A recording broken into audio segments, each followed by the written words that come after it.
Everyone, I am Neha Yadav from Adarsh Shiksha Niketan High School. This is the second chapter of class 9. The name of the chapter is The Sound of Music and the name of the writer is Deborah Cowley. Part first है इनका, introduction में दे देती हूँ. ये story जो है वो अपंग लोगों के बारे में है. अपंग मीन्स किसी के अगर बॉडी पार्ट में डिफेक्ट होता है तो उनको लाइफ में कितने स्ट्रगल करने पड़ते हैं, लाइफ उनको कितने तरीके से झटके देती है और उन लोगों को इतनी डिफ़िकल्टीज़ सामना करना पड़ता है डिफ़िकल्टीज़ का, लेकिन वो कभी भी हार नहीं मानते हैं. और जो लोग ऐसे हैं जो कि फिज़िकली डिसेबल्ड हैं तो उनको ये स्टोरी जो होती है वो उनको इंस्पिरेशन देती है किस तरीके से आगे बढ़ना है. Okay, let's start. This is a lesson giving inspiration to those who are physically handicapped. ये जो चैप्टर है, लेसन है, वो इंस्पिरेशन देता है, लोगों को प्रेरणा देता है जो कि लोग फिजिकली हैंडीकैप्ड है, मतलब कि अपंग है किसी भी बॉडी पार्ट से. In this lesson the author has shown how the handicapped persons are to face trouble and difficulties in their life. इस चैप्टर में ये लेखक दिखाता है कि अपाहिज जो लोग होते हैं उनको किस तरीके से लाइफ में कष्ट और कठिनाइयों का सामना करना पड़ता है, डिफ़िकल्टीज़ का सामना करना पड़ता है. Most of them make a compromise with the destiny. बहुत सारे लोग जो होते हैं वो अपनी डेस्टिनी मीन्स भाग्य के साथ कॉम्प्रोमाइज कर लेते हैं. कॉम्प्रोमाइज मीन्स समझौता. They accept their handicappedness and take to begging or some other lawless activities. वो अपनी अपंगता को एक्सेप्ट कर लेते हैं और या फिर भीख मांगने जैसे कुछ अलग चीज़ों में शामिल हो जाते हैं जो कि गलत बात होती है, आपराधिक होती है, उसमें दंड दिया जाता है. But some persons being handicapped does not give up. लेकिन कुछ लोग ऐसे होते हैं जो कि अपाहिज होते हुए भी हिम्मत नहीं हारते. They struggle hard. वो बहुत ज़्यादा कठिन परिश्रम करते हैं, स्ट्रगल करते हैं. They fight it hard and rise themselves in the high position in the life. और वो मजबूती से लड़ते हैं और अपनी लाइफ में बहुत हाई पोजीशन, ऊंचा स्थान प्राप्त करते हैं. To them handicappedness is not a curse but a boon. उनके लिए जो उनका हैंडीकैप है वो उनके लिए अभिशाप नहीं है बल्कि एक वरदान है, बून है. A small girl of the Evelyn Glennie gets her hearing capacity totally killed. एक छोटी सी लड़की है जिसका नाम एवेलिन है और वो पूरे तरीके से अपनी सुनने की शक्ति को खराब कर लेती है, ख़त्म हो जाती है. But she did not give up. लेकिन वो हार नहीं मानती है. She struggle hard. वो बहुत ज़्यादा हार्ड मेहनत करती है, स्ट्रगल करती है. And learn the music. और म्यूज़िक सीखती है. She become the most sensational music star of the world.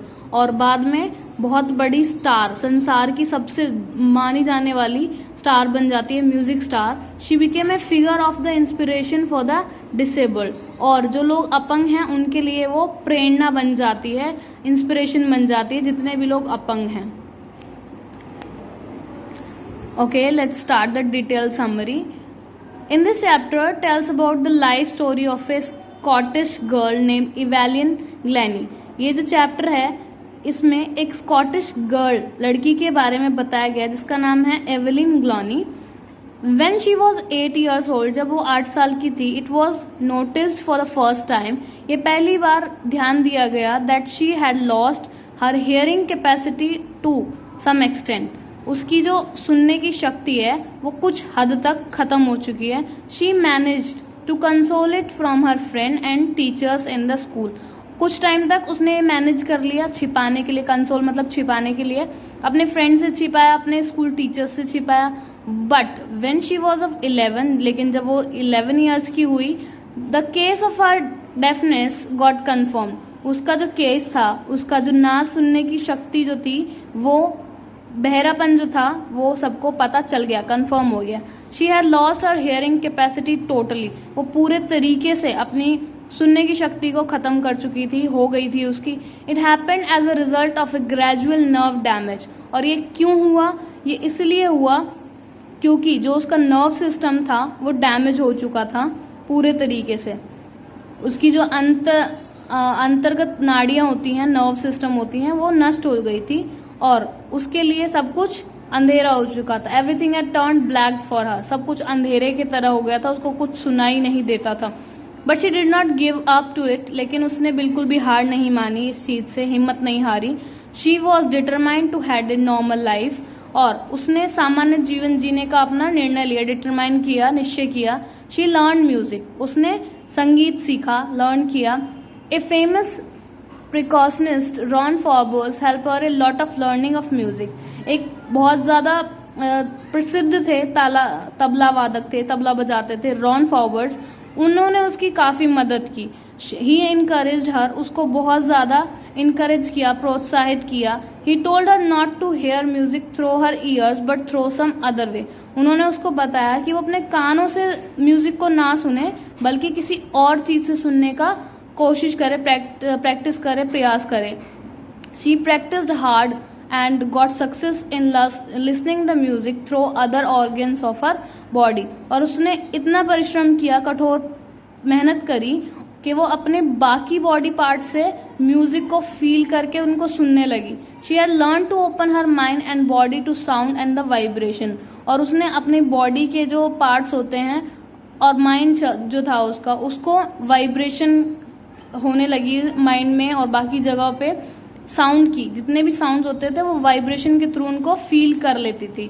She never looked behind from the points onwards. उसके बाद से उसने कभी पीछे मुड़कर नहीं देखा. She toured the United Kingdom with a youth orchestra at the age of the 16. जब वो 16 साल की थी तो उसने यूथ ऑर्केस्ट्रा के साथ में यूनाइट किया. And she decided to make music her life. और उसने डिसाइड किया कि वो अपने म्यूजिक को अपना लाइफ बना लेगी. She gave an audition for the Royal Academy of music. एक रॉयल अकेडमी के लिए उसने एक परीक्षा दी. She scored one of the highest marks in the history of academy. और उसने इतिहास में जितने भी हिस्ट्री में जितने भी हुए थे परीक्षाएं पहले, उनमें हाईएस्ट मार्क अचीव किया अकेडमी के लिए. She had got mastery of the some 1000 instrument of the music. और उसको लगभग 1000 जो म्यूजिक इंस्ट्रूमेंट होते हैं उनमें मास्टरी हासिल कर ली थी उसने. She could listen and understand even the minutes points.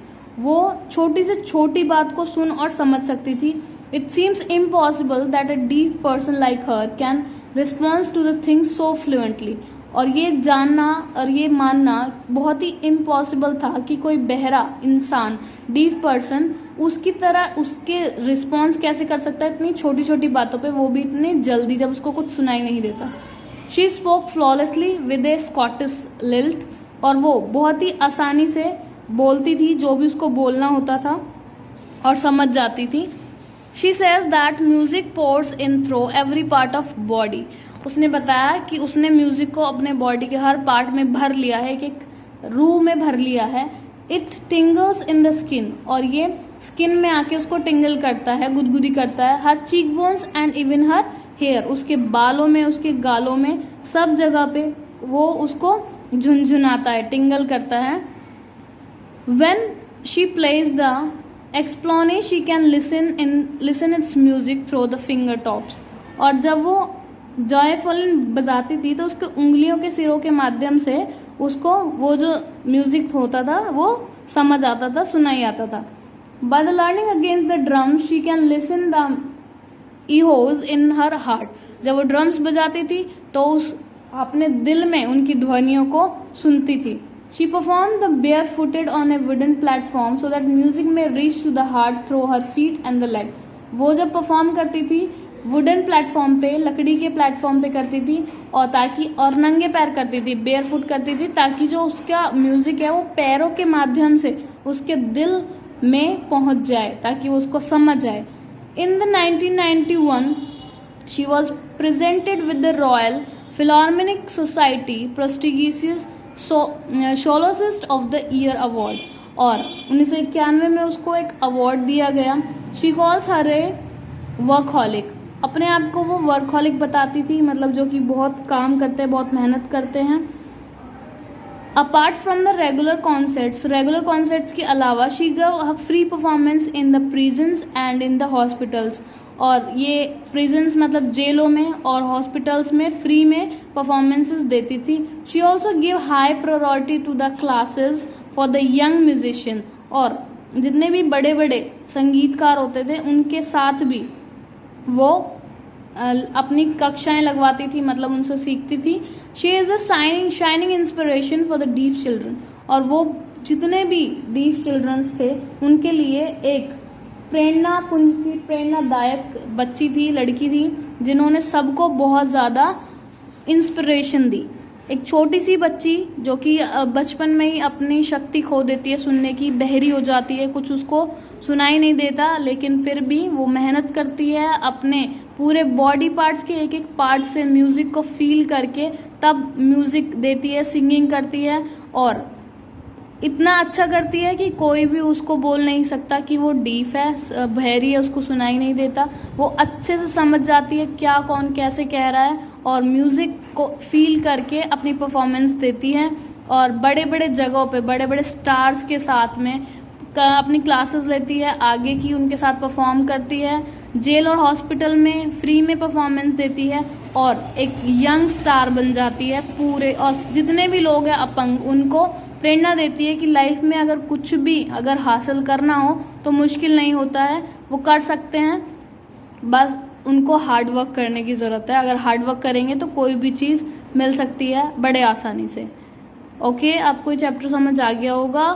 Till then keep revising.